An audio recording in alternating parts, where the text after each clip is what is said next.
this is a project that is in partnership with the New Zealand government. So about this project, what stage are we in? Spending time with the people in the communities just sort of gave me such a deeper appreciation for how challenging it is to live in these areas for these families. Local police came, local government officials. It was just really humbling to go from a concept that we dealt with sort of 14 months ago to being able to sit in our opening ceremony and just be like, wow, look what God has done. We are looking to run a discovery tour to the project. Yes. The value of what our supporters have donated is not just being multiplied 3 times. When you see the impact on the ground, it feels like it's being multiplied 100 times. I didn't think I'd learned so much about agriculture farming, but here we are.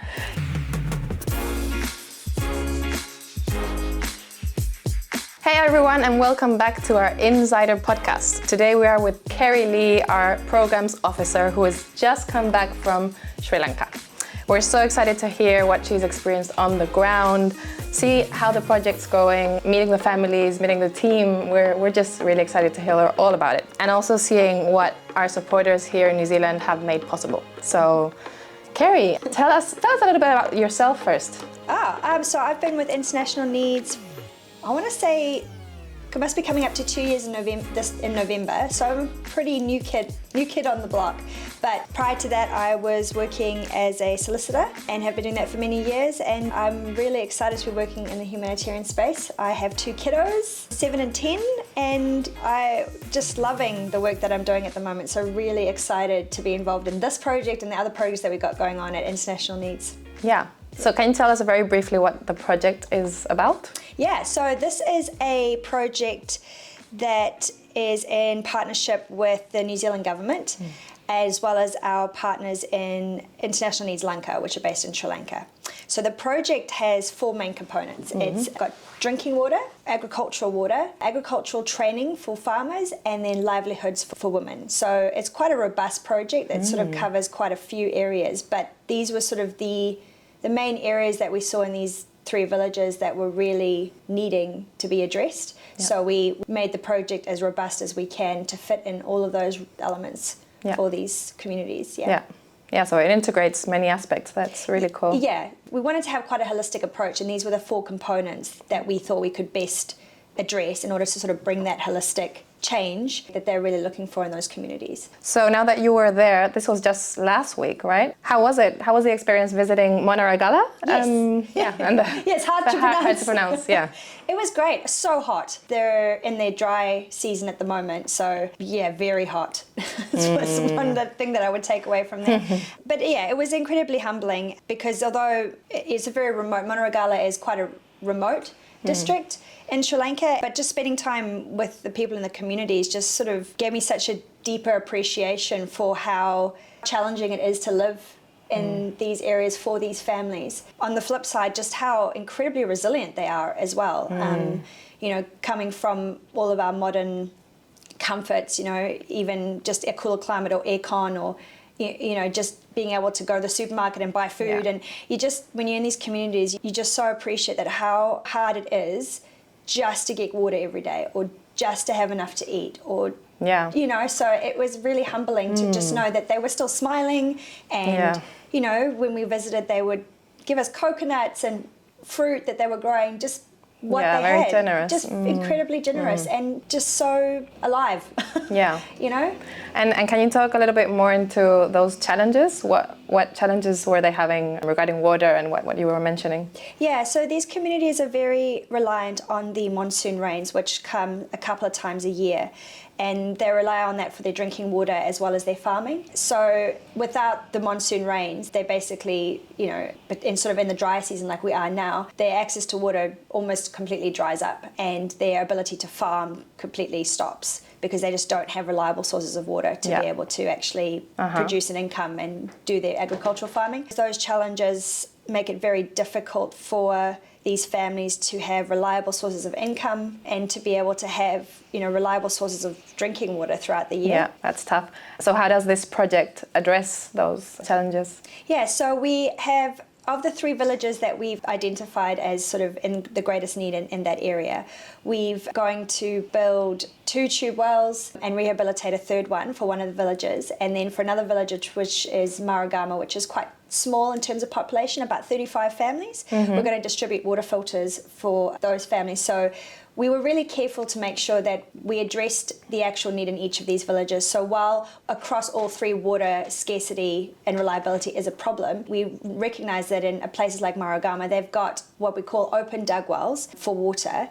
that is fairly consistent throughout the year. If a water well dries up for one farmer, they usually can use their neighbours. They're really good at sharing their water sources. Yeah. But what we wanted to address was obviously the lack of availability of clean drinking water. So for places like Marugama, giving them these water filters will actually help to clean the water that they already have access to. That's really cool that it's kind of a personalized intervention depending on the community, right? Absolutely. That's really cool. So about this project, what stage are we in now that you were there? So we've got the project office is all set up, and we've got an incredible project team on the ground that is going to be there to implement the project. And it was fabulous meeting them, and they are so excited to get started. So at the moment we are finishing off the beneficiary selection for our agricultural training. We are also surveying the locations for the tube wells that we're going to be building in Marugama, and we are engaging with the SLCDF, which is an organisation that is coming on board to help us with the setting up of the self-help groups for women. So a lot of the foundational stuff will be happening in the next few months, and then the construction of the wells will start sort of August, September, October before the next rainy season starts. So a lot is happening in the first year of the project. The aim will be to complete all of the agricultural wells, as well as build all the tube wells for drinking and distribute the water filters and get the self-help groups started. So what that will do then is in year 2, that will help us to begin in earnest our agricultural training, which we need the wells for in order to do. Yep. So quite a lot of infrastructure is going to be built by this time next year. Oh, yeah. Yeah, That's exciting. And can you tell us a bit more about the self-help groups? The self-help groups is a model that has been tried and tested in many different countries, and the concept around it is not just about socialization for women, it's also about helping to improve the economic status of women, as well as improve sort of community cohesion. So the idea of a self-help group is that women get together, they learn how to save money, they learn how to also loan money to each other, and it really helps to sort of circumvent what we've noticed in many communities like the ones that we're working in, where you have the problem of loan sharks who come and, loan money to people at very high interest rates that they really struggle to pay back.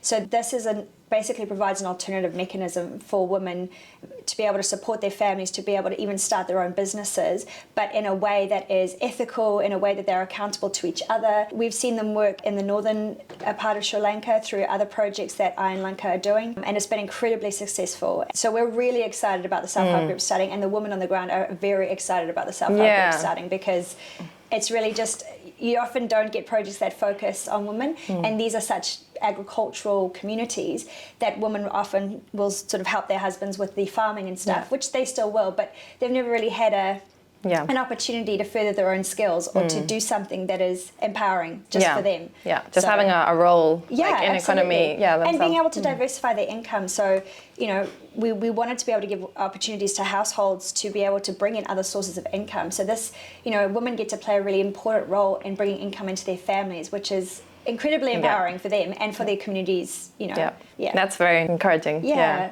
And do women know that this is going to happen, like in the communities? Yeah, they do. So we've got so in the 3 communities, we've got what we call community mobilizers, who are our sort of pointed leaders in the villages that we are going to help with implementing the project in those places. And 2 of these community mobilizers are women. And having chatted to them while we were there, they could not stop smiling. They could not stop talking and being excited about the self-help group. So they're really looking forward to this starting, and we're really blessed to have the SLCDF on board, who are incredibly experienced in setting these kinds of groups up. And having met them when we were over there, we are really encouraged to hear about how excited they are in starting this process with these women. That's very special. Yeah. And about the agricultural training, what's that about? If you can speak more about. Yeah, absolutely. So people in these villages have been farming for generations, but they sort of are limited in what they can farm due to the lack of regular water.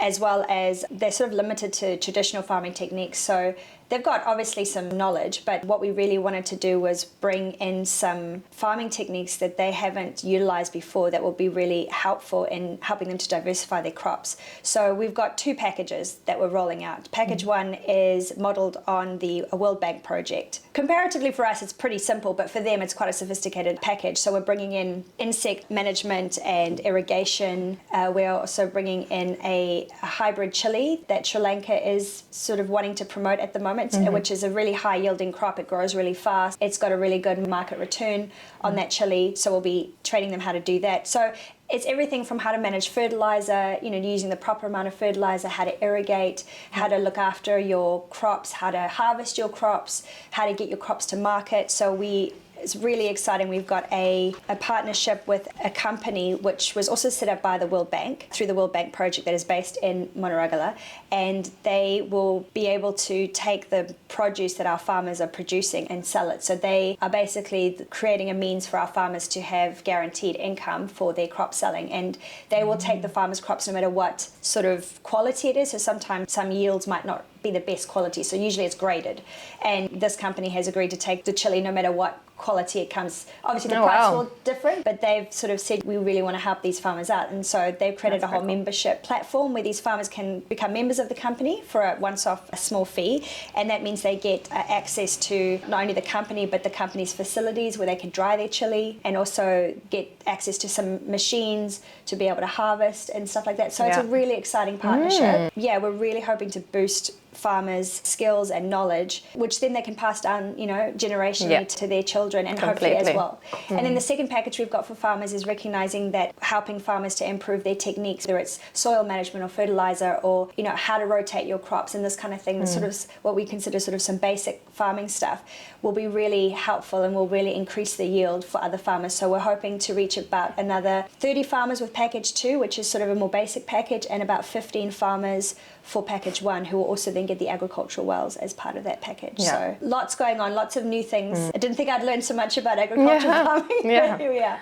And it's true what you say, because it might be 15, 30 farmers, but then it goes down generations. So absolutely.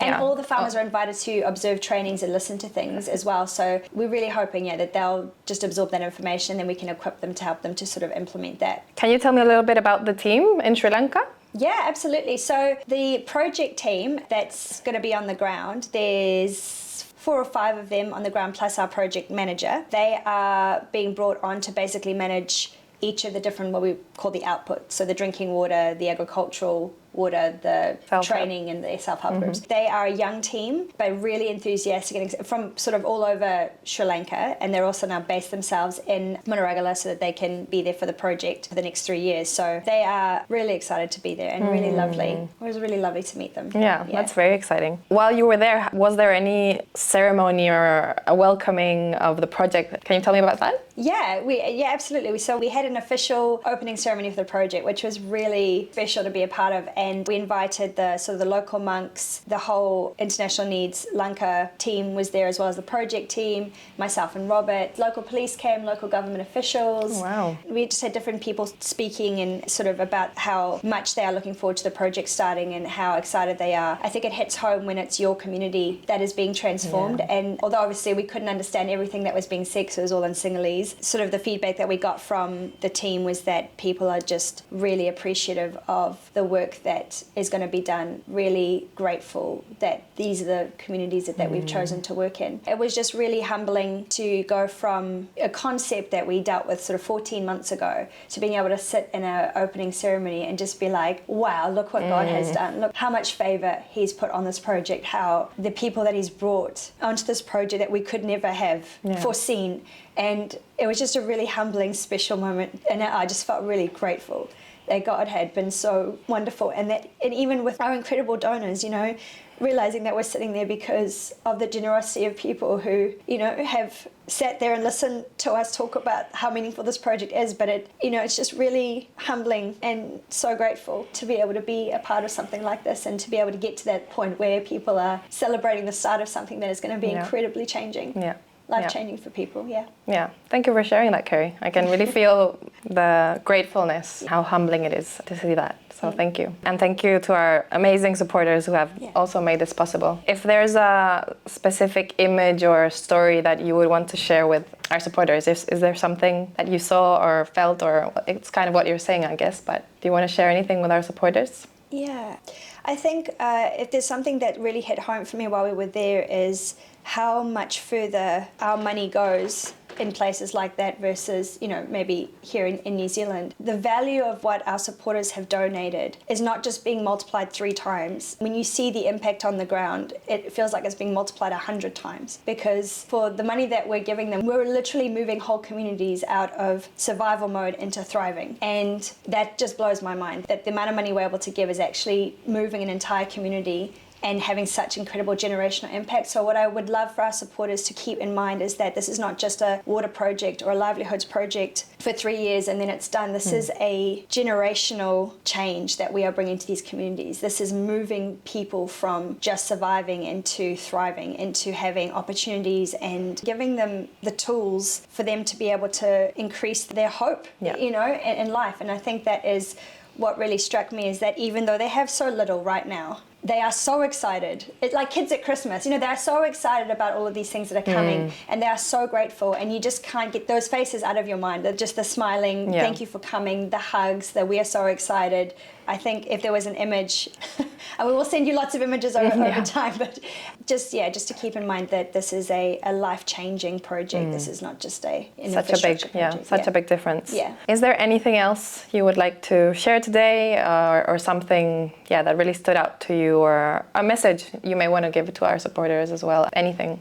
Yeah, what makes this project also really unique as well is that there is a possibility for our donors to visit. So we are looking to run a discovery tour to the project. Yes. So we'll be sending out information on that when the time comes. But I would just encourage you, there is nothing like seeing the impact of what you've donated with your own eyes.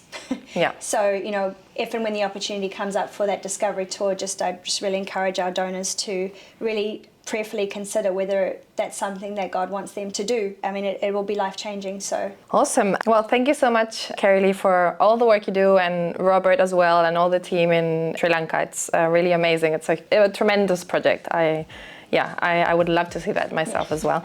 So thank you for sharing your experience. Thank you to our listeners for tuning in.